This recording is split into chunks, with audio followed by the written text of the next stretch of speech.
Pessoal, boa noite. Boa noite a todos, sejam todos bem-vindos. Hoje, terça-feira, dia que geralmente nós dedicamos para esse encontro, uma palestra aberta, que a gente pode chamar como Dharma Talk, e que também a gente pode dividir, como a gente sempre faz, fazendo uma prática de meditação, e depois nós, na sequência, a gente faz a nossa conversa. E a prática de meditação inicial, mais no sentido de que, mesmo vocês que estejam chegando em casa agora, vindo do trabalho, alguma coisa assim, então um tempo para que todos nós realmente possamos chegar e estabilizar a nossa atenção, e aí a nossa conversa se torna mais fluida, mais lúcida. Então, a gente pode começar com isso, fazendo a meditação, uma meditação tanto guiada. Óbvio que quando nós estamos em grupo, nem sempre todo mundo está no mesmo lugar, mas pelo menos fazendo ela minimamente guiada, nós começamos juntos e terminamos juntos. Tudo bem? Pode começar assim, então. Então, como instruções gerais, todos nós devemos assumir uma postura física que nos ofereça minimamente uma experiência de conforto e bem-estar, e que nessa postura nós possamos permanecer durante toda a duração do exercício. Obviamente que se for necessário fazer algum ajuste na postura, pode fazer, faça-o, mas sempre movimentos mínimos, sempre acompanhados da sua respiração e assim por diante, de uma maneira bem consciente. Durante todo o exercício, se possível for para todos vocês, vamos respirar pelas narinas. Se houver algum impedimento, não tem problema, respire pela boca. E durante todo o exercício, a cada exalação, nós vamos promover um contínuo e consciente, gradual relaxamento do nosso corpo, e nós devemos começar pela nossa cabeça, pela nossa face, uma vez que quando nós conseguimos relaxar toda a nossa face, nosso corpo relaxa de uma maneira mais plena e até mais rápida. Então, durante todo o exercício, continuamente, nós vamos manter essa consciência do relaxamento do corpo, sem, no entanto, desfazer a postura. Também, durante todo o exercício, a cada exalação, nós devemos permitir que as nossas preocupações também se movam e, sempre que possível, nós deixamos ir. Em meditação, não há nada que se torne objeto de apego, de aversão, de indiferença. Apenas deixamos que essas preocupações se movam naturalmente, que elas possam partir. Se não partir, nós acolhemos. Sem aversão, sem indiferença, sem apego, sem aversão, sem indiferença. Durante todo o exercício, gradualmente e intencionalmente, nós devemos tornar a experiência da nossa respiração o objeto da nossa atenção. À medida que fazemos isso, gradualmente nós vamos nos afastando de colocar o nosso foco, a nossa atenção nas preocupações, nas emoções, nos pensamentos, nas memórias, porque naturalmente isso vai ficar nesse movimento. Os pensamentos surgem, se dissolvem, surgem, se dissolvem. Mas se você cola a sua atenção nisso que surge, isso se torna a sua realidade. Seu corpo vai reagir a isso, sua respiração vai reagir a isso, e assim por diante. Então, um dos grandes benefícios é que à medida que nós conduzimos a nossa atenção e retemos a nossa atenção na nossa respiração, primeiro que respirar traz equilíbrio, traz harmonia ao nosso corpo.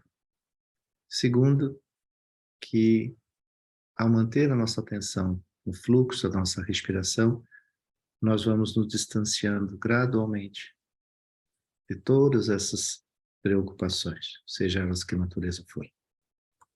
E aí, onde a nossa atenção vai estar? Nossa atenção estará no fluxo da nossa respiração. Então, nós vamos fazendo essa interiorização natural, esse relaxamento natural, vamos experienciando a quietude, o pertencimento ao momento presente, e assim por diante. E aí vêm as instruções durante o exercício. Mas essa explicação inicial é para que todos venhamos a entender o porquê fazemos desta maneira. Principalmente, vale lembrar que a realidade que nós vivemos a cada momento é para onde a nossa atenção está olhando. Que muitas vezes não tem nada a ver com os objetos externos, mas sim a nossa atenção está olhando, né? A nossa consciência mental, emocional e assim por diante. Então, é uma maneira gentil de nós começarmos a nos aproximar da experiência do familiarizar-se com si mesmo, visto que meditar significa familiarizar-se com você mesmo. E a partir desse processo de familiarização, aí nós vamos reconduzindo conscientemente a nossa atenção e vamos disponibilizando nisso as nossas qualidades, amor, bondade, generosidade, acolhimento e assim por diante. Ok? Então, nós podemos assim começar nosso exercício, nossa prática de meditação e depois a gente engaja no tema de hoje, que é os 4 pensamentos que transformam a mente, mas não vai ser como um ensinamento budista tradicional, mas vai ser mais no sentido de nós virmos da nossa experiência de meditação e adentrarmos os 4 pensamentos. E perceber o quanto eles são importantes no momento presente, para que a gente possa cultivar bondade amorosa e compassiva, acolhimento, respeito para com todos e para com nós mesmos. Tudo bem? Então lá, podemos começar.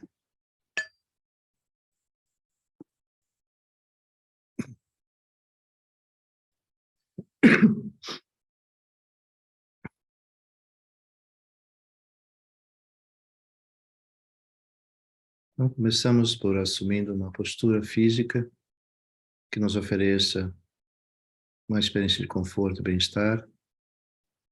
Trazemos alguns elementos fundamentais da meditação para quem está em cadeiras, certificar-se que as solas dos seus pés estão totalmente em contato com o chão, paralelo um ao outro, que você sente o seu peso na cadeira, que a sua coluna está reta, que seus ombros estão nivelados, a sua cervical alinhada com a coluna, mãos, palmas para baixo, repousando sobre as coxas, ou mão direita repousa sobre a mão esquerda, deslizando uma sobre a outra, até que os polegares se toquem gentilmente. Os olhos, se possível, levemente abertos, na direção da linha do nariz, olhando para o chão, lugar qualquer, levemente abertos. Para aqueles que tiverem dificuldade, pode mantê-los fechados, mas, se possível, deixe-os levemente abertos. Tendo, se você está em almofadas, as pernas cruzadas em lótus, semilótus, ou na posição do índio, e a coluna, os ombros, tudo mais, na mesma maneira como para quem está sentado em cadeiras. Antes de começarmos, devemos checar qual a motivação e intenção que nos traz a esse encontro, a essa prática, o que que nos trouxe aqui. Extremamente importante, nós temos claro para nós mesmos motivação e intenção. Essa motivação e intenção, quando bem estabelecida, ela fortalece a nossa prática e, ao mesmo tempo, ela nos sustenta no estado de equilíbrio, de atenção plena e assim por diante. Então, por um momento, observe qual a motivação e intenção que o trouxe a este encontro.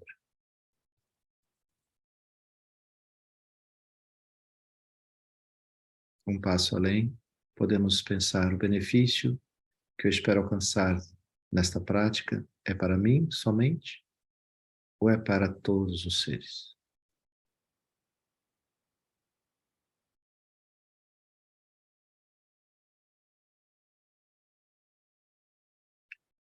Em terceiro, ao estabelecer sua motivação e intenção, observe se naturalmente surge em você um sentido de contentamento, de poder estar aqui, nesse momento, nesta prática.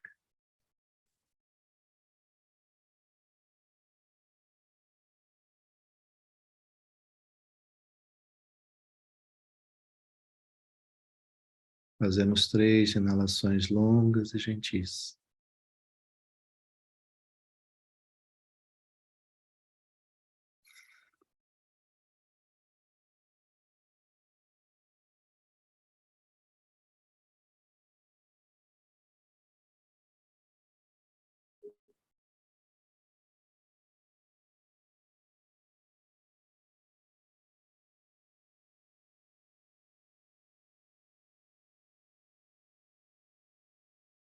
E lembrando da instrução inicial, a cada exalação, contínua e consciente relaxamento do nosso corpo, e também a cada exalação, permitimos que as preocupações, seja da forma que elas possam estar sendo experienciadas, possam partir.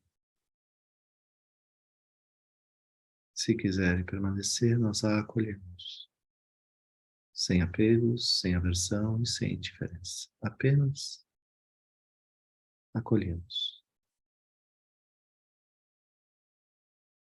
E assim começamos toda a parte do relaxamento consciente do corpo, começando pelo topo da cabeça, como se escaneando o seu corpo, e por onde a sua atenção for passando, certifique-se que cada lugar permanece em uma experiência de conforto e bem-estar. Dê ênfase à sua face, testa, sobrancelhas, pálpebras, os olhos, as bochechas, as narinas, os lábios, a língua, maxilar, orelhas, parte posterior da cabeça, pescoço e nuca. Então, damos ênfase para que a nossa face relaxe totalmente, como se ela derretesse.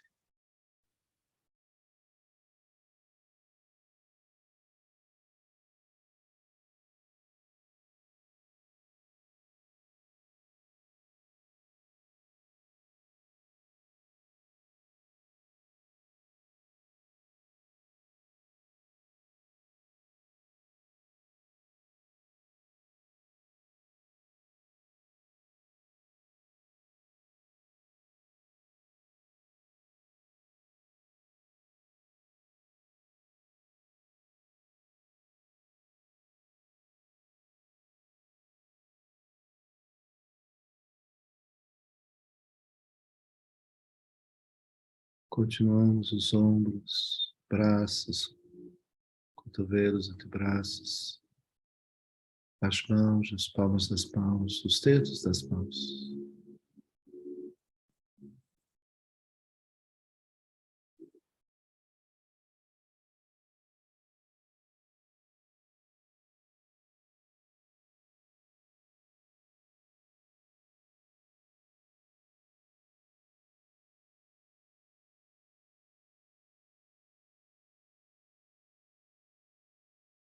O peito, parte superior da coluna,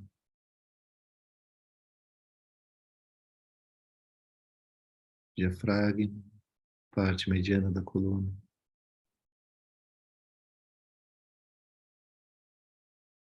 o abdômen, todos os órgãos internos,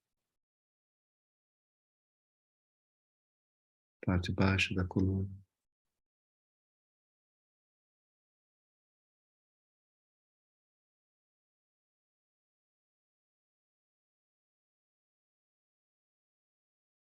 a região sacral,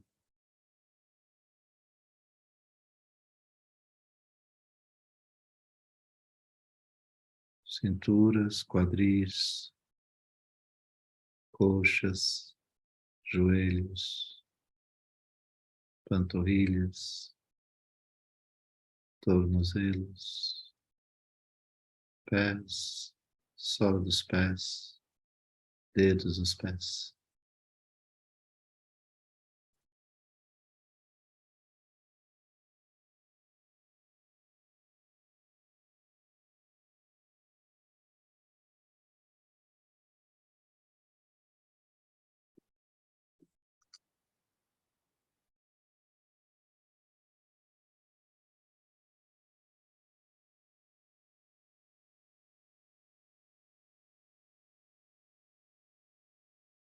Inalando, pausa, exalando, gentilmente, conscientemente.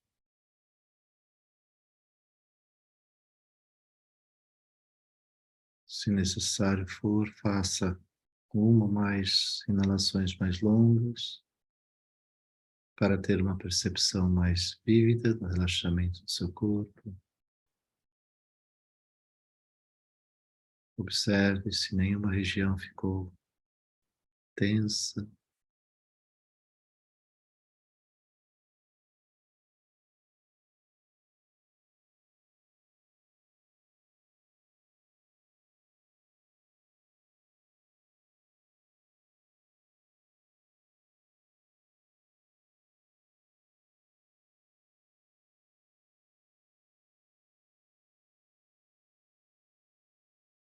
E agora, gentilmente,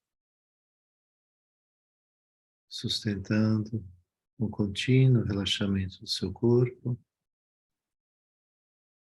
vamos conduzindo a nossa atenção intencionalmente, gradualmente, à experiência da nossa respiração.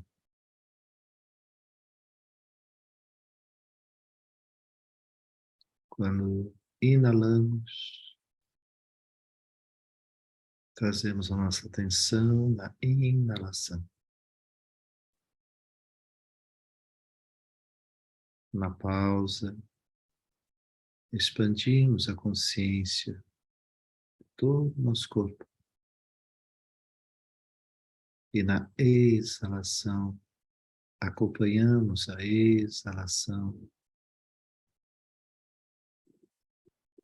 E assim todas as sensações que nós possamos observar, apenas observar naturalmente, sem forçar ou criar imagens mentais ou discursos mentais, apenas vivemos acuidamente a inalação, a pausa e a exalação.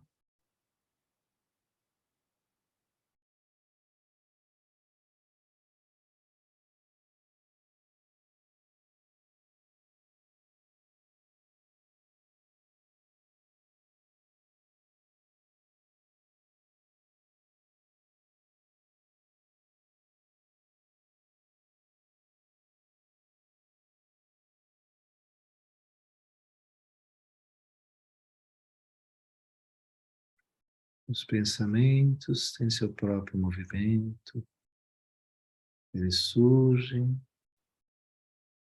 mas se nós não dermos atenção a eles, não nos emaranharmos com eles, não os seguirmos, não julgarmos, em seu próprio tempo ele se dissolve. E nós permanecemos com atenção na experiência da respiração. Façamos isso por alguns instantes.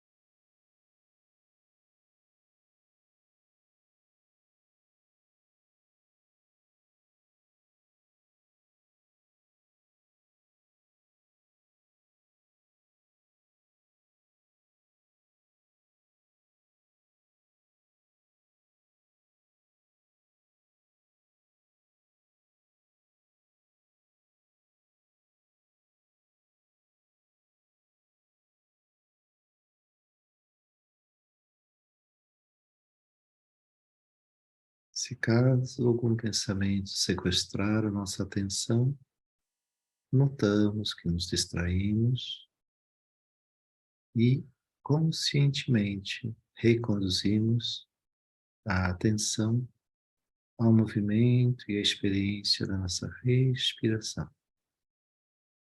E fazemos isso gentilmente todas as vezes que for necessário.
E assim, à medida que podemos experienciar uma quietude, um espaço,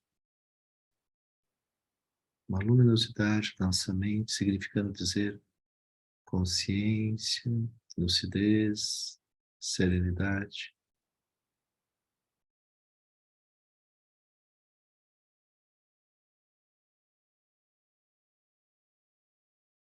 É porque os intervalos entre um pensar e entre outro agora são mais amplos, e esses espaços entre um pensamento e outro, nós vamos preenchê-los, trazendo a nós mesmos acolhimento.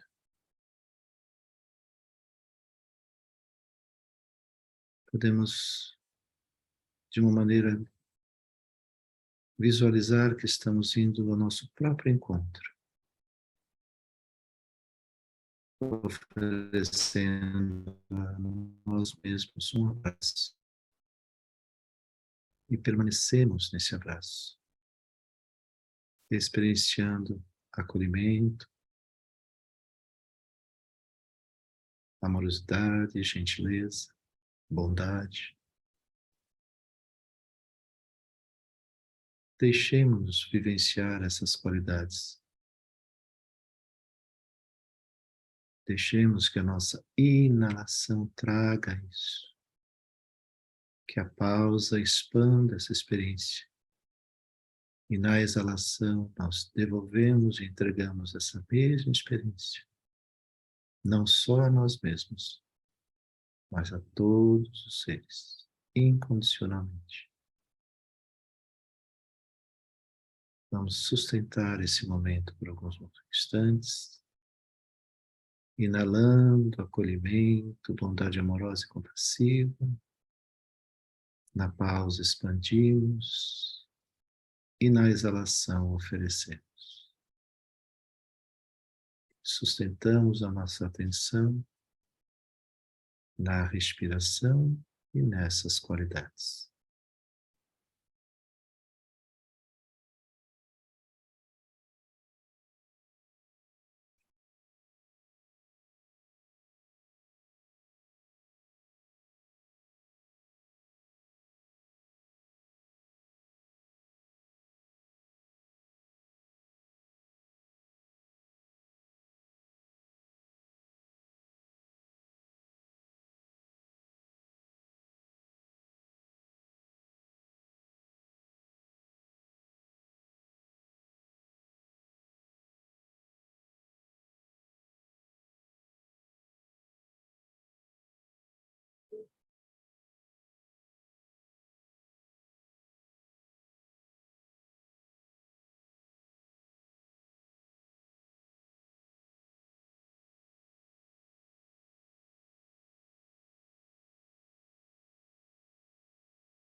E assim deixamos que a nossa atenção cada vez mais repouse neste momento presente, desenvolvendo pertencimento.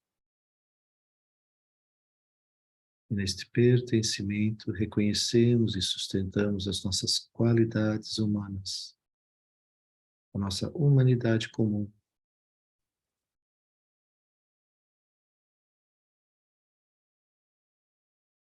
E por alguns instantes, visualizamos todos os seres como essa grande humanidade. E assim permitimos olhar as pessoas que conhecemos e as que não conhecemos, para além de qualquer rótulo que nós possamos ter colocado nelas, de amigos, inimigos ou desconhecidos. Apenas vamos nos permitir olhar para todos os seres ancorados na aspiração fundamental que nos une. Todos os seres sencientes, todos os seres humanos em particular, aspiram por felicidade. Quando nós nos conectamos assim, percebemos que temos sonhos, medos, confusões. É comum a todos nós. Mas também podemos perceber que as mesmas qualidades fundamentais de todos nós nos unem, nos aproxima, nos faz semelhantes.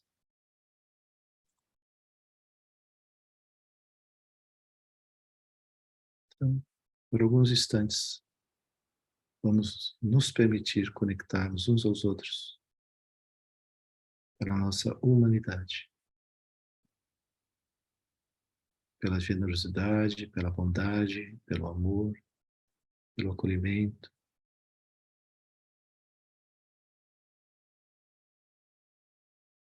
respeitando nossos sonhos, respeitando nossos limites. Alguns instantes, procuremos simplesmente observar se, à medida que nós cultivamos esse olhar,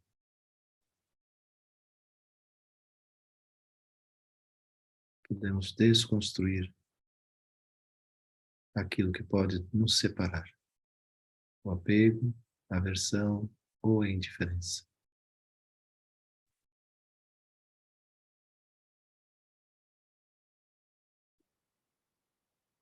Fundamentalmente, nós não nascemos amigos ou inimigos de ninguém.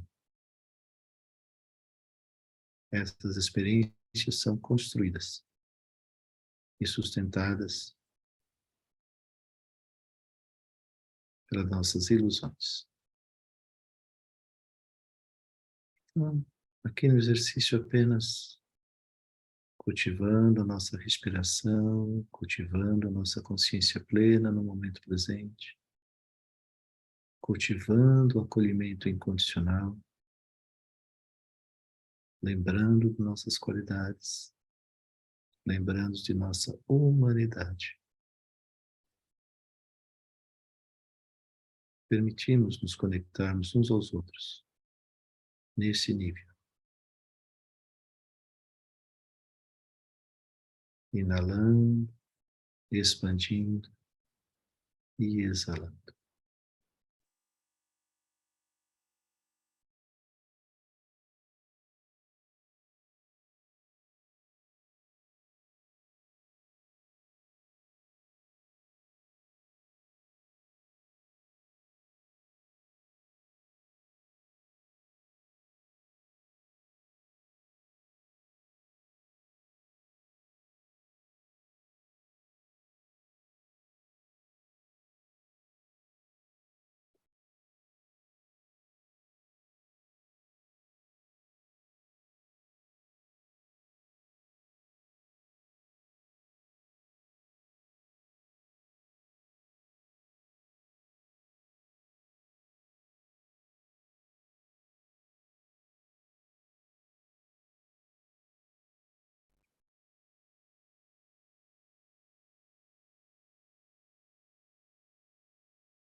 nessa quietude da mente, nesse espaço, nessa luminosidade, podemos decidir cultivar a bondade amorosa e compassiva para com todos os seres. Em qualquer momento que surgir qualquer tipo de ilusão que tende a nos separar, como apego, aversão ou indiferença, nesse momento devemos contemplar conscientemente a nossa vida,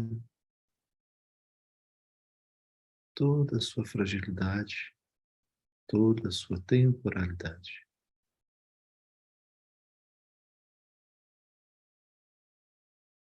Devemos cultivar as nossas qualidades e vê-las presente em todos os seres. E que através da interdependência somos a causa e condição um para o outro do cultivo e da expansão dessas qualidades. E que nelas está a nossa aspiração fundamental, que nos une, sermos felizes.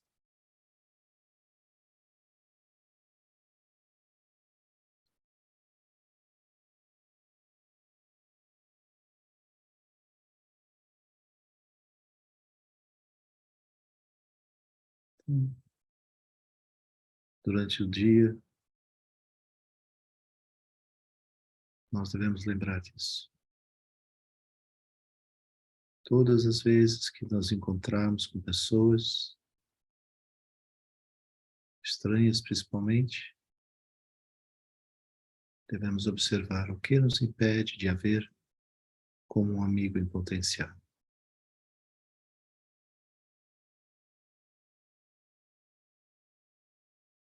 E devemos conscientemente remover as barreiras que impedem de ter essa visão clara.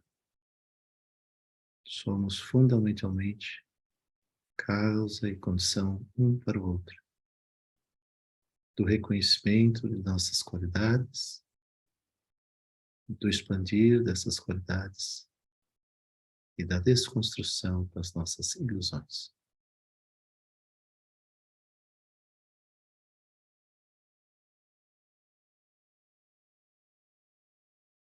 Respirando gentilmente, deixando que permaneçamos no estado de calma, lucidez, serenidade, expandindo, ampliando nosso olhar.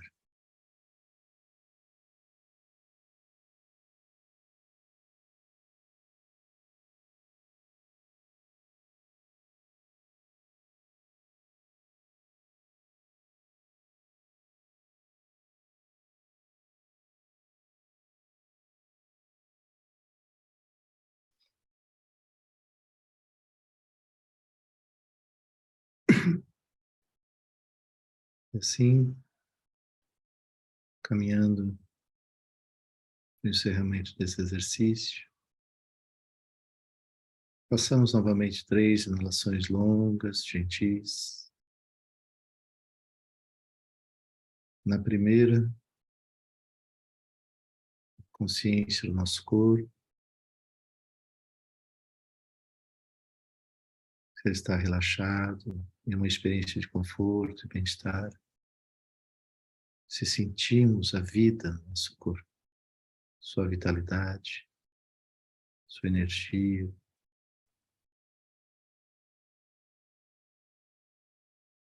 Na segunda, observando a qualidade do meio ambiente da nossa mente. Se experienciamos calma, luminosidades, lucidez.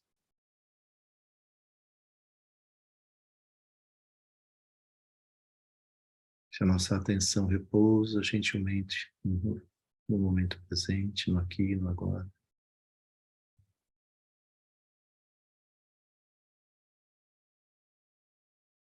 E na terceira, desenvolvemos incomensurável gratidão pela vida assim como ela é neste momento.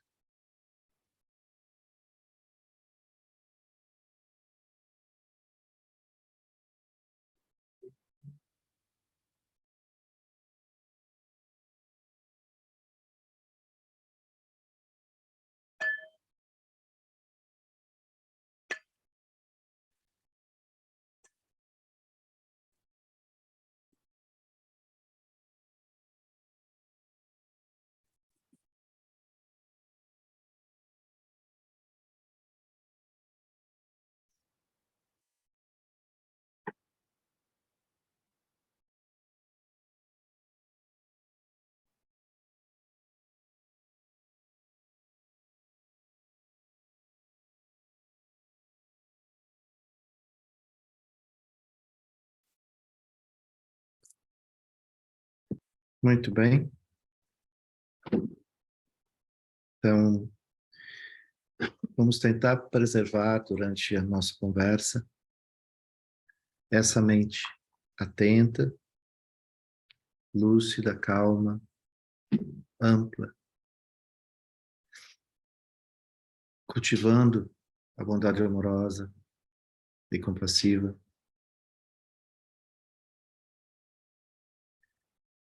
Para nós, praticantes do Dharma, nós temos essa aspiração de praticar o Dharma. Então, só sintonizando, todas as vezes que eu usar a palavra Dharma, eu estou me referindo tanto ao Dharma como legado dos ensinamentos de Siddhartha Gautama, aquele que nós denominamos como Buda, mas também Dharma como o caminho da transformação. E a transformação aqui, basicamente, significa dizer transformar, sairmos das ações equivocadas que podem produzir as experiências que chamamos de sofrimento para a visão correta que tenha o potencial de ir nos liberando da experiência de sofrimento. Então, o Dharma é um caminho de transformação. E o Dharma também pode ser entendido como um caminho espiritual. Em um primeiro momento, entendemos que espiritualidade não está ligado diretamente à religião ou religiosidade, mas a espiritualidade inicialmente está no reconhecimento da nossa natureza espiritual, para além da nossa natureza física. Mas essa espiritualidade, ela é, num primeiro momento, é o reconhecimento das nossas qualidades, da bondade, da generosidade, do amor, do acolhimento e assim por diante. Essas são as nossas qualidades inerentemente humanas. Todos nós a temos. Se a exercemos no nosso dia a dia, é fora o íntimo, mas certamente nós a temos. Então, quando nós praticamos um caminho espiritual, no Dharma, inicialmente significa que nós optamos pelas nossas qualidades. E dentro do Dharma nós temos as 6 paramitas, ou 6 perfeições, que vai falar justamente da generosidade, da ética, da paciência, da tolerância, do esforço, né, da sabedoria. Mas essas qualidades, elas vêm, né, acolhidas dentro de uma amorosidade, de uma bondade e da compaixão. Então, é esta natureza que nós chamamos da natureza espiritual de todos e cada um de nós. Religião, religiosidade, a gente é um método que nós podemos e temos a liberdade de escolher vir a ter ou não. Então, a religião é um método e a religiosidade é a prática desse método. Assim como um praticante do Dharma tem o Dharma como método e a sua prática que é a prática desse método, que no ensinamento budista significa o caminho de nós irmos reconhecendo as nossas ilusões, que são a causa e a condição do nosso sofrimento, ilusão barra, né, ignorância, que é a causa e condição do nosso sofrimento. Então, no Dharma, muitos de nós têm a verdadeira motivação de praticar o Dharma. Mas talvez, mesmo para um praticante do Dharma, haja uma certa confusão do que é praticar o Dharma. Então, praticar o Dharma não é fazer o que todo mundo faz. Não é todo mundo no Dharma vai ao templo, vai no mosteiro, vai no centro de Dharma, eles leem as liturgias, eles fazem os pujas, eles recitam os mantras. Então, vamos fazer, está todo mundo fazendo, nós vamos fazer, fazemos junto. Não é isso. Ou não é apenas isso. O que norteia um praticante do Dharma é justamente a fala inicial da meditação. Qual a motivação e intenção que eu tenho ao fazer isso? O que eu busco? Porque há que haver dedicação para fazer isso. A prática do Dharma não se resume ao tempo que você fica em meditação na sua almofada, ou o tempo que você vai ao templo, ou mesmo na sua casa, lendo liturgias, fazendo leituras, recitando mantras. Não é só isso. É muito mais que isso. Então, a prática do Dharma é uma prática de vida. Então, aquilo que você estuda, aquilo que você contempla, aquilo que você faz no Puja, que, aliás, o Puja é uma meditação ativa, é um caminho de transformação. Mas é uma transformação consciente. Não é porque os outros fazem. Então, nós temos que reconhecer em nós os nossos obscurecimentos mentais. Nós temos que reconhecer em nós os nossos venenos mentais. Como também nós temos que reconhecer as nossas qualidades, as nossas competências, as nossas habilidades. E isso é fora o íntimo. Nós somos seres únicos. Cada um de nós somos seres únicos. O método é comum a todos, mas aquilo que surge na aplicação do método, aquilo que surge para ser pacificado, para ser purificado, para ser desenvolvido, é único.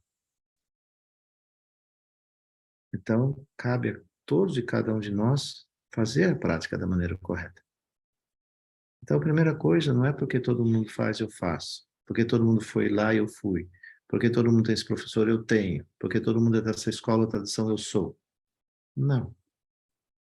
Se nós entendemos o Dharma, nós vamos entender que o Buda foi de uma incomensurável generosidade, de uma incomensurável bondade e compaixão. E por isso que o Dharma, ele pode ser praticado dentro de dois grandes veículos, Hinayana e Mahayana, e dentro das tradições, desde a Theravada até o budismo vajrayana.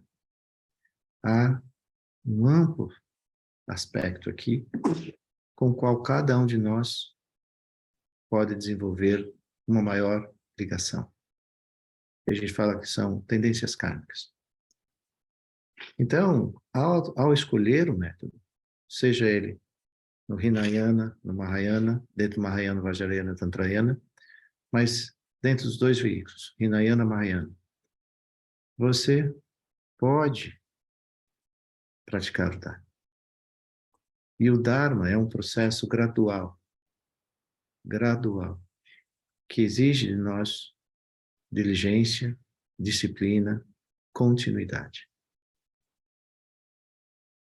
E esse Dharma, para além das suas horas de estudo, de reflexão, de contemplação, de meditação, ou da liturgia, esse Dharma, ele vai ser aplicado na sua vida cotidiana, no dia a dia, com seus amigos, com seus familiares, com seus colegas de trabalho, com seu companheiro, companheira, ou mesmo na sua própria solidão.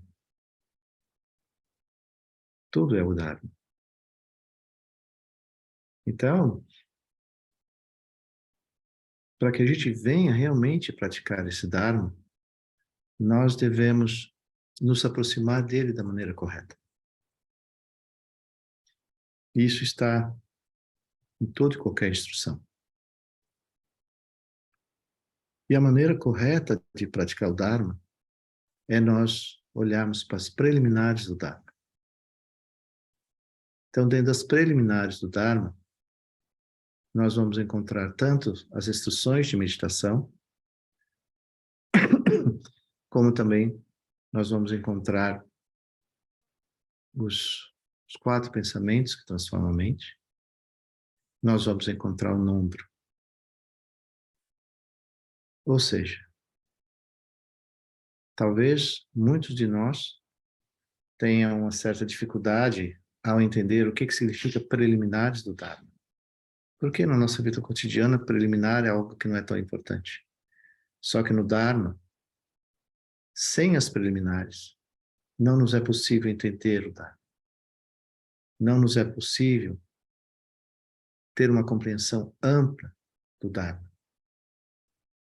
Porque são nas preliminares que nós começamos o primeiro processo de acalmar a mente, de desenvolver a atencionalidade, de permanecer com a atenção no momento presente, acolher o Dharma, significa acolher você mesmo.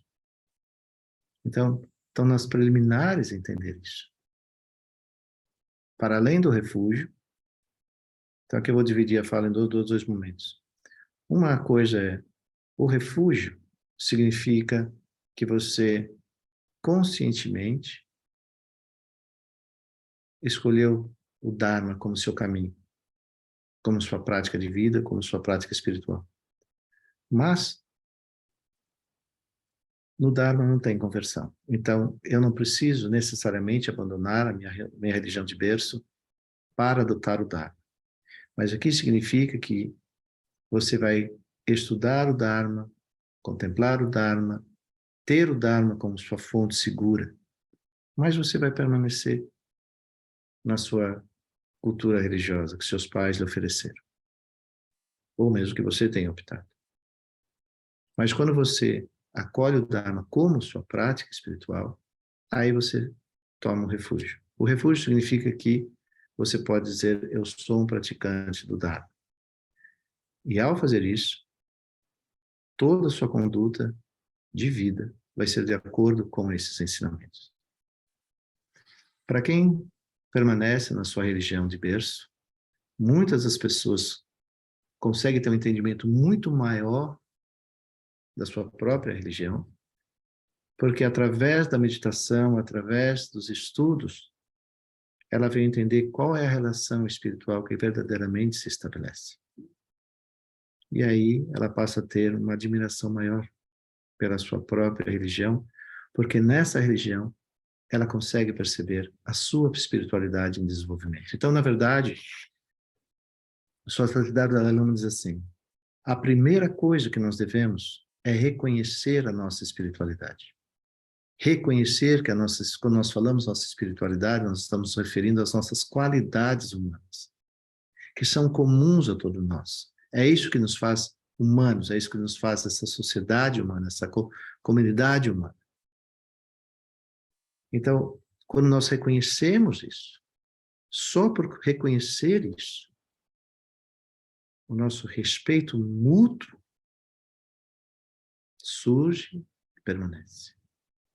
Quando nós não reconhecemos a nossa semelhança humana, nós talvez não vejamos a razão de respeitarmos verdadeiramente uns aos outros. Então, a Sociedade Alana fala, a primeira coisa que nós temos que reconhecer são as nossas qualidades humanas, que representam a nossa espiritualidade. Então, nós podemos até, talvez, como diz ele, ter ou não ter uma religião, mas nós jamais podemos não reconhecer ou abandonar ou não viver de acordo com as nossas qualidades.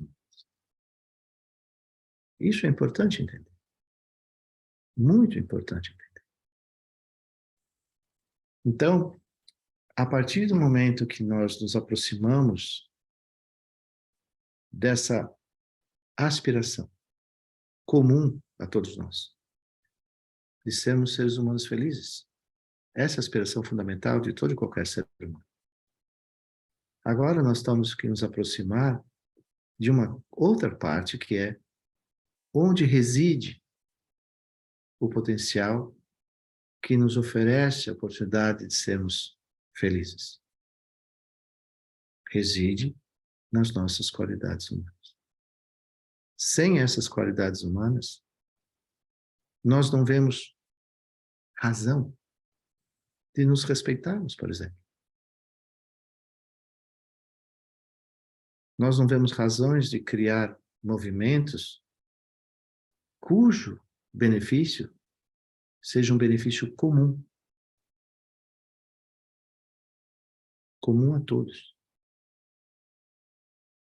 Se nós não desenvolvermos essa visão mais ampliada, as nossas práticas de vida, elas são egoístas, porque vai tender a nós sempre buscarmos a satisfação própria. E nós vamos buscar pessoas que alimentem isso, ao invés de nós procurarmos entender que nas nossas relações humanas verdadeiras é que essas qualidades se desenvolvem, onde o bem comum é a aspiração fundamental, e aí nós entendemos que nós somos verdadeiramente, nesse coletivo, causa e condição, um para o outro, para se alcançar esse desenvolvimento espiritual, humano, em sua plenitude. E isso nos move de um olhar egoísta para um olhar altruísta. E ao nos movermos de um para o outro, significa o desenvolvimento dessas qualidades continuamente. E vamos nos alegrando cada vez mais em fazer isso. Ou seja, aquela alegria na alegria do outro. E não mais aquela alegria solitária do egoísmo, que não dura nada. Então nós precisamos, inclusive, um do outro para sorrir. Não é assim quando passa aqueles programinhas comerciais que uma pessoa no trem, no vagão do trem, começa a cantar, todo mundo se acha meio estranho, de repente está todo mundo cantando. Então, essa alegria, ela é contagiante. Por que ela é contagiante? Porque é a nossa natureza. Então, não é fácil. Desculpe, não é difícil. Nós reconhecemos isso. Quando nós estamos numa prática de meditação, nós facilmente percebemos o que acontece com a nossa respiração, com o nosso corpo, quando pensamentos relacionados às nossas qualidades passam e quando pensamentos opostos às nossas qualidades passam. Então, quando nós cultivamos bondade amorosa, nosso corpo permanece solto, nossa respiração flui naturalmente. Quando nossos pensamentos nos levam a estados de tensão, nosso corpo enrijece, nossa respiração encurta e assim por diante. Então, é fácil saber o que é natural, o que é a nossa natureza e o que não é. Então, há necessidade de nós virmos a praticar as preliminares. Porque as preliminares são a preparação para que nós possamos nos tornar realmente, né, veículos. Mas vamos trazer uma outra linguagem. As preliminares é que amadurece a nossa mente, amadurece o nosso senso de responsabilidade, de continuidade, de disciplina, de ética. É na preliminar que nós vamos exercitar isso. E aí, quando essas preliminares estão estabelecidas, aí sim nós estamos preparados para receber os ensinamentos mais profundos e assim por diante.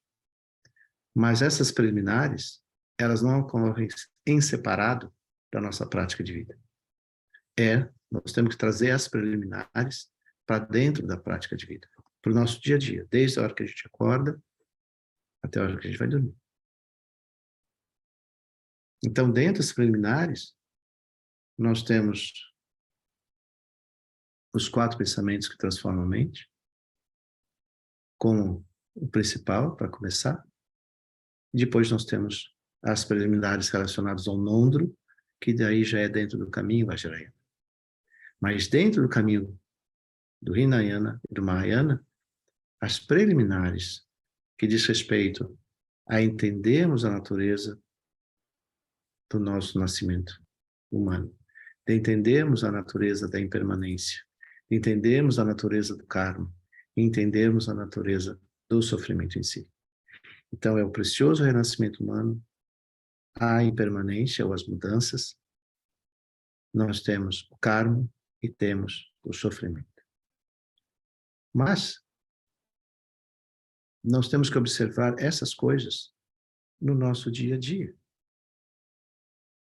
Por exemplo, existe um ensinamento da Pageltsen, que é transmitido diretamente por Manjushri e a Sakya Kungarimpo, que tem o nome de Partindo dos 4 Apegos. São 4 linhas, mas aqui a gente vai citar só uma linha.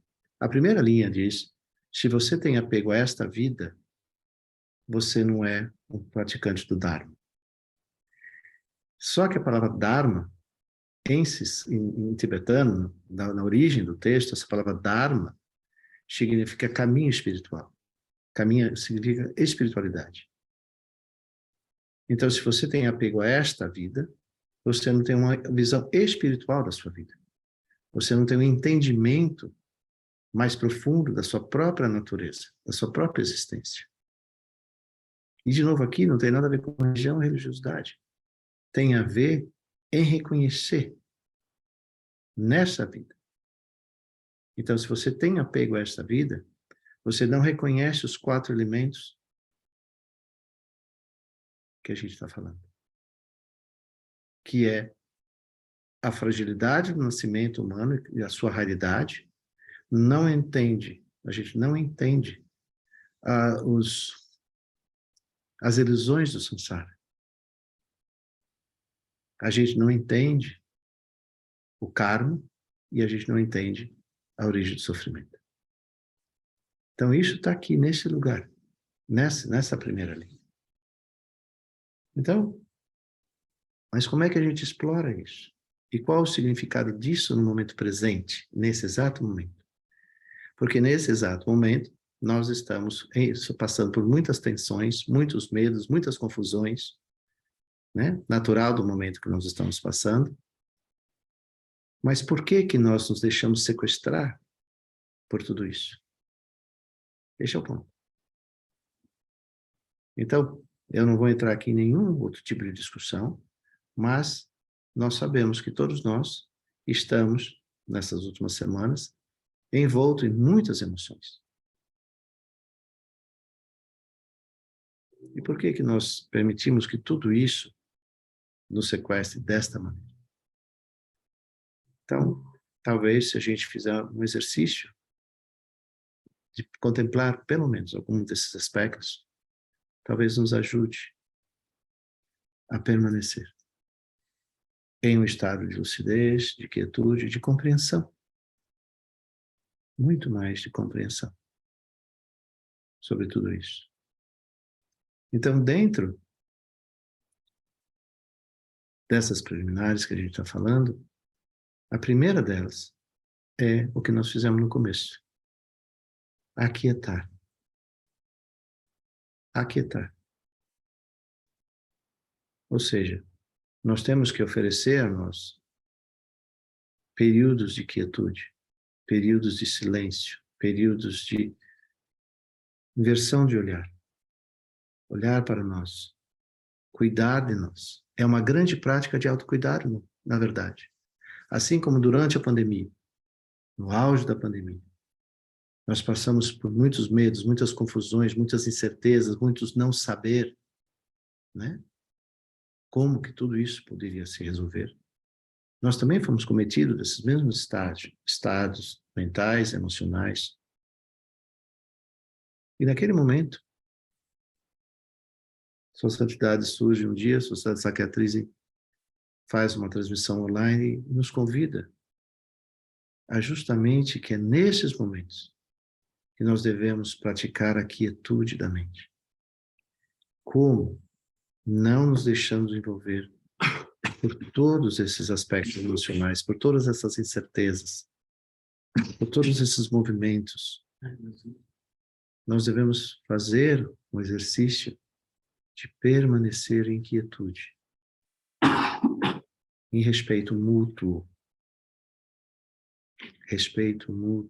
que era dentro da própria pandemia, o respeito mútuo.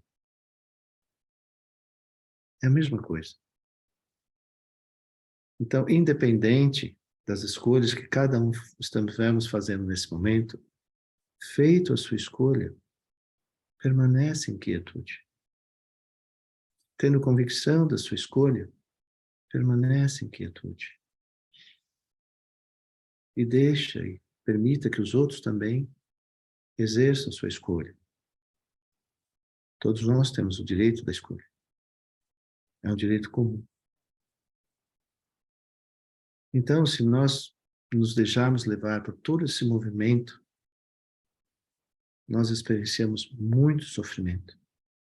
E nós podemos ter falas, ações muito difíceis de serem remediadas depois.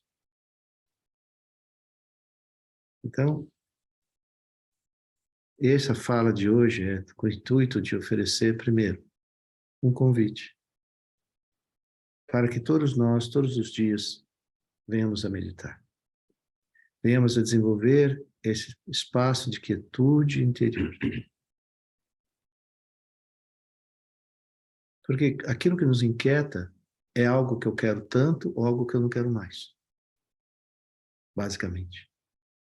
Mas nós temos que ter consciência que tanto para aquilo que eu quero tanto, para aquilo que eu quero que eu não quero mais, depende de como eu me aproximo disso e de como que a minha ação do pensar, falar e agir dá origem ou a cessação.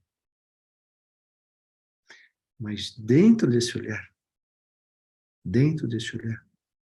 prevalece o que no budismo chama de ética. Se não puder fazer o bem, não faça o mal, dome sua mente. E sempre que você perceber que o seu pensamento, sua fala e sua ação trazem você fortes emoções e que pode promover fortes emoções também no outro, significa sofrimento, é isso que eu estou dizendo. Nós devemos imediatamente cessar. Imediatamente cessar. Então, por quanto nós não desenvolvemos essa habilidade, é porque, de alguma maneira, nós não estamos felizes com o que estamos fazendo. Mas a felicidade, como eu falei no começo, é uma experiência única de cada um. Existem 7 bilhões de pessoas no planeta. A aspiração fundamental dessas 7 bilhões de pessoas é felicidade. E por que é que a gente produz tanto sofrimento? Se a busca comum é felicidade, por que se produz sofrimento? É porque, primeiro, nós vemos felicidade em coisas diferentes. Segundo, nós nos movimentamos em direção a essa felicidade de maneiras diferentes. Terceiro, nós não respeitamos o direito da escolha do outro, do que para ele é felicidade e o que para nós é felicidade. Então, a maneira de cessar isso é a quietude.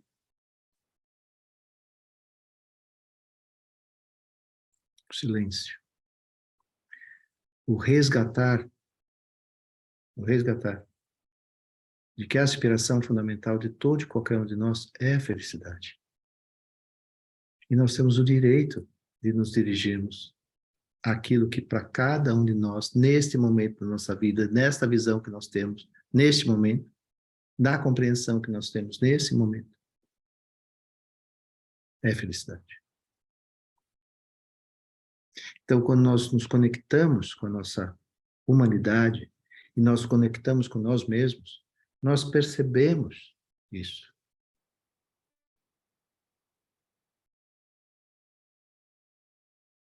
Mas se nós não percebemos isso, nós lutamos contra isso como se fosse objeto da felicidade. Não é. Então, dentro dos 4 pensamentos que transformam a mente, a primeira coisa, nós podemos dar ele na sequência correta ou de trás para diante. Vamos fazer na sequência correta. Na sequência correta é, primeira coisa, contemplar a nossa vida. Tão frágil. Nossa vida é muito frágil. No dia a dia, nós nos expomos a muito mais condições de cessar a nossa vida do que prolongar a nossa vida. Então, a primeira coisa é observar a fragilidade dessa vida. O quão preciosa ela é. E não me estendendo a todo o explicar do budismo em relação a isso, mas me atendo ao tempo e me atendo ao que é importante nessa conversa. Preciosidade da vida significa ter consciência de que ela é finda, que ela é frágil e que a qualquer momento, independente de qualquer coisa, que eu quero dizer, de eu saber que estou velho, eu saber que estou doente, não. Há muitas causas e condições. Então, a qualquer momento, nós podemos morrer. Então, uma das maneiras de preservar a vida é cultivar um estado mental e emocional e espiritual sano, saudável. Para que esse corpo físico não sofra a consequência. Hoje em dia nós temos vasto conhecimento dentro de neurociência, então nós sabemos claramente que o nosso mental, o nosso emocional, quando ancorado em emoções afetivas, descarrega no nosso corpo grande volume de hormônios inflamatórios que podem nos adoecer. Então nós não queremos adoecer, porque a nossa aspiração é ter uma vida longa. E uma vida longa e útil. E na experiência dessa vida queremos ser felizes. Então, qual é a causa e condição da felicidade? Uma delas é cultivar estados mentais e emocionais lúcidos, serenos, calmos, pacíficos no momento presente. Então, em meio a situações como essa, que não são raras, não são únicas, sempre que nós nos percebemos nesses estados emocionais muito tensos, o primeiro ato, a primeira ação é reestabelecer-nos no estado de quietude, de lucidez, de presença e cultivar intencionalmente as nossas qualidades, nossa lucidez, e assim por diante. Do contrário, nós podemos adoecer e podemos morrer. Certamente que nós vamos morrer, mas a gente não precisa acelerar o processo, né? Então a gente pode cultivar isso. Então a primeira coisa é resgatarmos a consciência da preciosidade dessa vida e se realmente nós queremos, nas nossas ações, sermos benéficos, fazermos a diferença, construirmos causas e condições de felicidade a todos os seres, então nós devemos estar vivos, lúcidos, conscientes e praticando as nossas qualidades humanas, reconhecendo essas qualidades nos outros. Desenvolvendo a empatia, o que me conecta ao outro, o que me estimula, né, a ser benéfico. Fazer o bem pelo bem, o bem pelo bem comum, o bem para todos. E o bem para todos, inclusive, inclui a diversidade, o contraditório. Porque muitas vezes nos é difícil olhar o contraditório. Porque nós nos apegamos às nossas próprias versões. E isso é limitar a visão. Em qualquer prática de mindfulness, o treino é ampliar a nossa visão. O que está ali que eu não vejo? Simplesmente isso. A pergunta é essa. As pessoas falam, e eu não concordo. Mas o que está ali que eu não vejo? Alguma coisa há ali e eu não estou vendo. Então, eu tenho que ampliar a visão, tenho que ampliar a minha compreensão, tenho que ampliar o meu respeito ao contraditório. Do contrário, eu não consigo estabelecer uma experiência de lucidez, de acolhimento, de paz mental, de lucidez. Mas a primeira coisa, eu tenho que lembrar da fragilidade desse corpo, da fragilidade dessa vida, e o quão difícil é obter esse nascimento humano. Com todas as características que nós temos aqui. Todos nós somos saudáveis, temos um corpo funcional, temos inteligência, temos cognição. Então, o potencial todo está aqui. Mas ele não é permanente. Ele é extremamente frágil. Então, a primeira coisa é meditar sobre a vida. Meditar sobre a preciosidade dessa vida humana. Sobre a preciosidade da sua vida humana. Sobre o seu corpo. E tudo que ele está possibilitando você fazer neste momento. Faça, mas faça com consciência. E consciência que significa dizer mantendo um estado de serenidade, de lucidez, de quietude. E isso se estabelece no respeito. Acima de tudo, respeito. A segunda condição das 4 é nós reconhecermos a impermanência. Todas as coisas são impermanentes. Todas as coisas são impermanentes. Inclusive, nossa maneira de ver o mundo. Quantas vezes nós mudamos de ideia? Quantas vezes nós mudamos de ideia? E em cada ideia, daquele momento, nós tentávamos convencer as pessoas que aquela era correta. E muitas vezes a gente esquecia das vezes as pessoas que nós mudamos de ideia.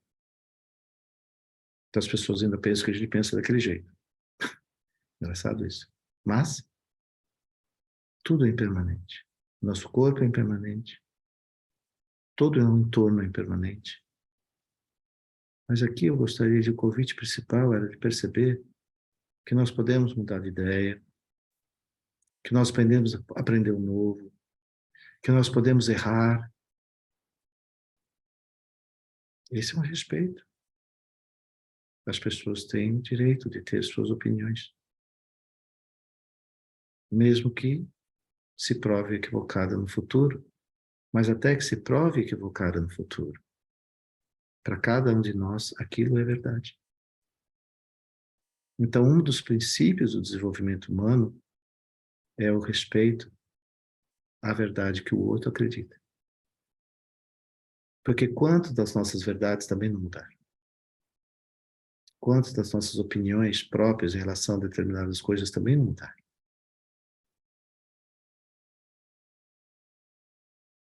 E eu tenho 63 anos, eu vejo tantas coisas que eu mudei.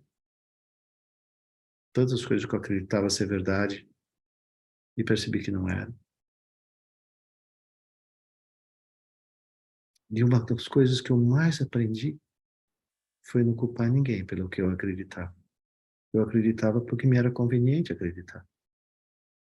Porque tinha uma certa base para eu acreditar. Porque casava com uma visão geral acreditar que aquilo era. Ou seja,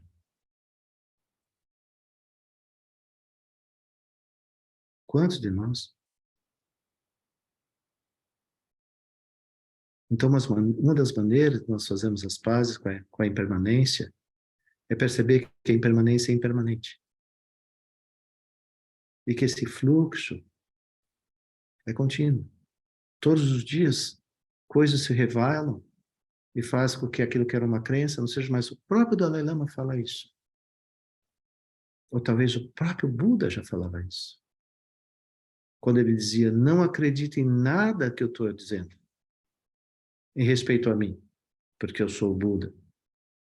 Não, ouça com atenção. Primeira coisa, ouça com atenção. Apenas ouça, não julgue. Ouça. Depois, contemple, reflita. E depois, coloque em prática. O que como energia disso? Se for bom, adota. Se for bom, esquece, muda. Procura uma outra resposta. O Dalai Lama diz no mundo moderno, se a ciência moderna achar alguma coisa que prove que a nossa crença, o Dharma, principalmente dentro do Abhidharma, das 5 ciências, estiver equivocado, nós mudamos. Mas vocês vão ter que provar que nós estamos errados. Então, esse espaço que existe entre eu ter uma percepção de uma coisa, viver essa coisa, e o que eu vou fazer depois com o resultado disso, chama-se experiência. E a nossa vida, como diz o Larossa, é uma experiência. E para que eu possa experienciar, quais são as condições? Então, aí eu tenho que aplicar essas condições. Para que eu possa verdadeiramente experienciar. É como, na tradição do budismo, a gente fala as 4 cuias, não é? Então, a primeira cuia eu estou assim, ó.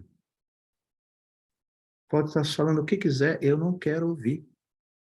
Ponto. Eu tenho minhas próprias crenças, eu não quero ouvir nada. No segundo, eu estou ouvindo, mas aqui embaixo é um furo que nem regador. Entra e sai.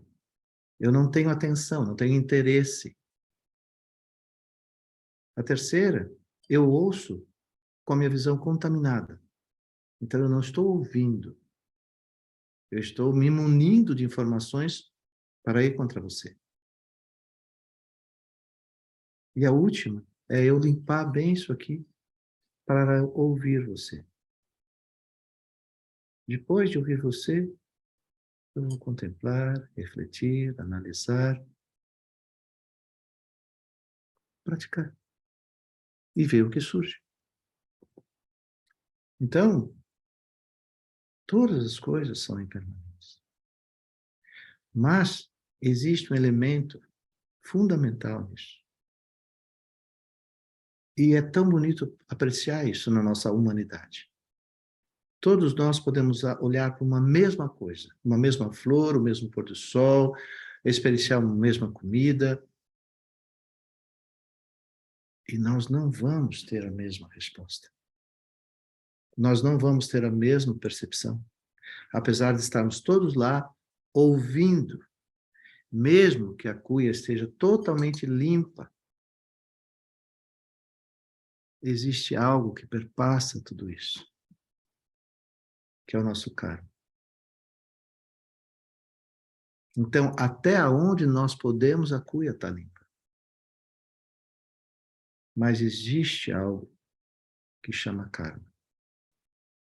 E o karma é que nem impressão digital, cada um tem a sua. Então, aquilo que se abre em cada fenômeno, e fenômeno é todo e qualquer coisa que nos afeta pelos nossos 5 sentidos, que se torna uma imagem mental, a leitura dessa imagem mental, ela é única de cada um de nós. Então, mesmo que expostos à mesma coisa, nós não estamos vendo a mesma coisa. Nós não estamos sentindo o mesmo aroma, nós não estamos vendo a mesma coisa. Porque quando isso se torna uma consciência, essa consciência vai estar transpassada, capilarizada pelo karma. E o karma nada mais é do que a somatória de todas as causas e condições que nós mesmos estivemos envolvidos. Então, o que nós vivemos em cada segundo da vida, ele é consequência do segundo anterior.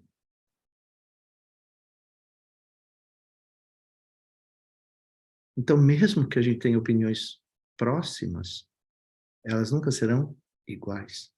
Elas serão semelhantes, próximas, mas não iguais. Então, mesmo que a gente ouça e que nós todos advogamos, não, essa pessoa é a correta, aquela pessoa é a correta, mas dentro dessa pessoa correta, nós temos divergências. Não é interessante isso?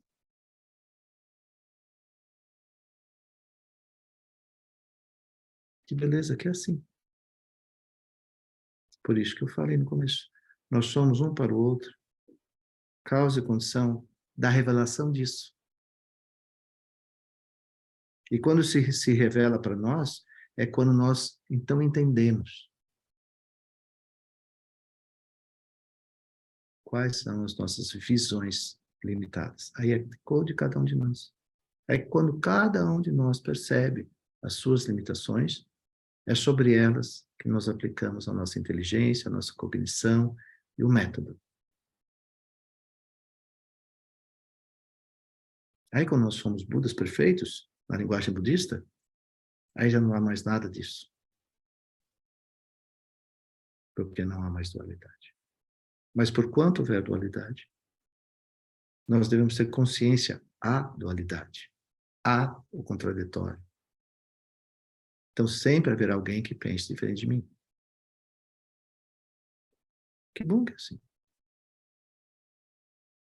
Então, por mais que nós todos, né? É por isso que eu volto a falar, esses 7 bilhões de pessoas nesse planeta, se todos nós percebemos as coisas exatamente da mesma maneira, não haveria talvez sofrimento, porque não haveria tanta divergência. Mas não é isso que acontece. A aspiração de ser feliz é comum. Mas cada um acha que o seu caminho de felicidade é o correto. E aí eu quero que o outro siga o meu caminho. E aí começa o sofrimento. E o sofrimento, que é a última, está na primeira nova verdade. Há sofrimento. Então essa é a primeira nova verdade do Buda. Por isso que a gente pode falar essas 4 pensamentos transformadamente no sentido inverso, ou do sentido como eu estou trazendo. Então, as nossas, né, o nosso karma, ele nos traz para o nosso nascimento. Então, o nosso nascimento, a maneira como nós nascemos, família, país, enfim, tudo isso, nosso próprio corpo, características, tudo isso. É como que eu digo, um dia eu escrevo esse livro, né? O DNA kármico. Aqui está o nosso karma. Então, cada coisa que nós temos que superar é o nosso karma. E não é lindo isso? Nós podemos superar. Pior se não fosse possível. Mas nós podemos. Esse é o método do Dharma. E aquilo que chamamos de Buda significa o desperto. Aquele que acordou do sonho da ilusão. Qual é a grande ilusão? A grande ilusão é crer que o fenômeno tem existência inerente. Quando eu penso que o fenômeno tem existência inerente, então sustenta a minha ilusão de que eu possuo, controlo e domino. Traz essas 3 colocações para o momento presente que nós estamos falando. Possuo, controlo e domino. Pensa bem. Você possui, controla e domina o seu corpo? Não. Você possui, controla e domina seu emprego? Não. Seu carro? Não. Seu parceiro ou parceira? Não. Há algo que você possa dizer que você controla, domina e possui? E que não vai depender de nenhuma causa e condição para além da sua própria vontade Não. Então, isso nos leva a sofrer. Isso nos leva a sofrer. Essa é a raiz do sofrimento. É ignorar que todo fenômeno, seja qual for, não tem existência inerente. Ele surge, permanece e se dissolve de acordo com as causas e condições. E nós não temos controle nenhum sobre elas. Ilusoriamente, nós achamos que sim. Você vai dormir hoje e acorda com derrame amanhã. Pode ser que no meio dessa conversa a gente tenha um infarto e morra. Puf!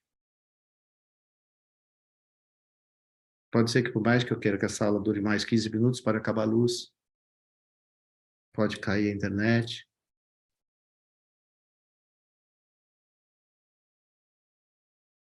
Então, todas as vezes que nós temos essa ilusão de que eu controlo, possuo e domino,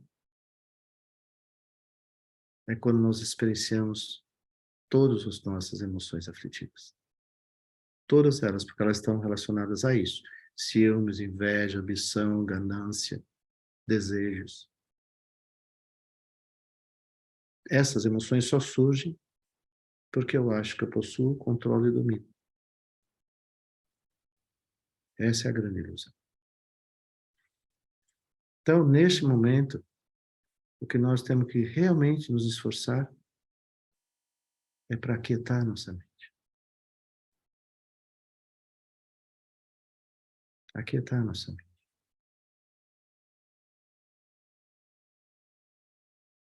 Ver as coisas com mais lucidez. Ver as coisas com mais respeito. Como eu disse, nós podemos escutar a mesma pessoa falando. A nossa reação vai ser totalmente diferente. Por isso que uns acreditam nesse, outros acreditam naquele. E nós não temos domínio, controle, se quem está falando a verdade, a gente não tem isso. O máximo que a gente pode ter é lucidamente, conscientemente, buscar informações para ver se dá suporte ao que esse ou aquele fala. Mas esse é um direito de cada um, é a liberdade de cada um. E quando cada um fizer a sua escolha, nós devemos respeitar essa escolha. Como nós queremos que respeite a nossa. Nós não podemos deixar que tudo isso nos mova a criar brigas, inimizades, agressões, ofensas. Para que isso? Não há necessidade disso. Mas eu quero falar sobre isso justamente nesse olhar dos 4 pensamentos que transformam a mente. Nossa vida é frágil. Nós podemos morrer no meio de uma encrenca dessa. E sentir falta depois. Ou se arrepender depois. Todas as coisas são em mudança. As coisas mudam. Tudo isso é uma mudança. As coisas vão mudar. Agora, o que a gente tem que entender é que as coisas não mudam sozinhas. E que o que nós experienciamos, de alguma maneira ou de outra, ou em maior ou menor intensidade, é consequência das nossas próprias ações. Espero que a gente entenda o que eu estou dizendo. Nada acontece sozinho, nem no campo da individualidade, nem no campo da coletividade. Todas as coisas sempre vão ser experienciadas como consequências. Existe a causa, existe a consequência. Então, toda e qualquer coisa que nós experienciamos, individual ou coletivamente, sempre será e sempre terá, de alguma maneira, a nossa participação. Porque nós somos totalmente interdependentes. Eu gosto sempre de lembrar vocês, a luz está acesa, por exemplo.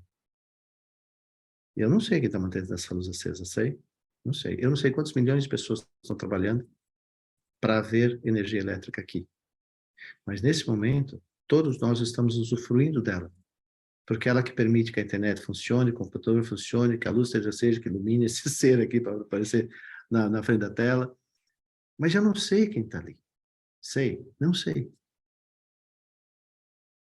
Como eu não sei, pode ser qualquer estranho que eu encontre na rua.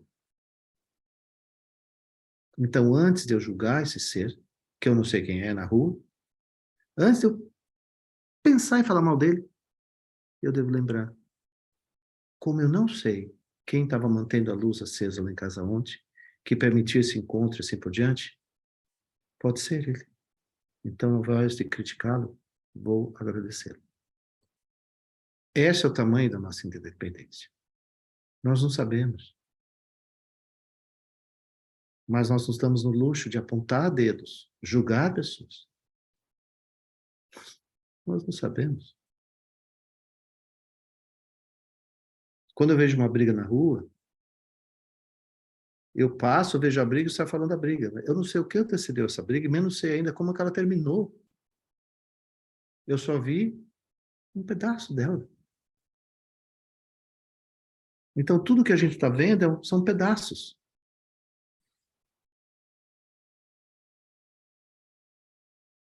E nós estamos assumindo um monte de coisas como verdades. Verdades sólidas e não mutáveis. E nada é sólido e nada é permanente. Então, a gente tem que lembrar dessas coisas. Se nós nos permitíssemos lembrar dessas coisas, talvez o espaço de lucidez que surge permita-nos ter maior compreensão de tudo isso. Não significa dizer que eu mudaria a ideia desse ou para aquele. Não estou dizendo isso, nem passo por esse lugar. O lugar aqui que eu quero enfatizar é não agressão, não desrespeito e assim por diante. Justamente porque a gente não sabe. E a gente não, grande parte de nós não fez lição de casa para poder saber exatamente onde que a gente está pisando para ter essa ou aquela opinião. Então, os quatro pensamentos que transformam a mente diz respeito a lembrarmos da fragilidade do nosso nascimento, que nós devemos preservá-lo, que nós devemos cultivar a nossa lucidez, a nossa serenidade, a nossa paz interior. Isso vem da nossa inteligência, da nossa cognição, do cultivo das nossas qualidades humanas e espirituais e permitir ter uma visão muito mais ampliada sobre tudo que a gente está vendo. E entender que todas essas coisas, todas essas coisas, elas são impermanentes e elas são interdependentes. E no espaço que existe entre isso, entre a impermanência e a interdependência, existem as nossas ações, e essas ações, por sua vez, vão sustentar o contínuo de causa e consequência. Ou causas e condições. Então, por isso que eu disse, isso tudo é um contínuo. Então, nós temos a maneira de mudar isso, a maneira de transformar isso em caminhos de felicidade, em caminhos de paz, de cultura de paz, de não violência, de crescimento humano em todas as suas áreas, depende de nós sustentarmos essa atenção plena no momento presente. Em cada pensamento, em cada palavra, em cada ação. E que cada pensamento, cada palavra e cada ação, de fato, venha representar aquilo que nós somos como seres humanos. É como eu digo, o que você pensa, fala e faz durante o dia, de fato te representa? Representa a sua natureza humana, a sua bondade, suas qualidades, ou não?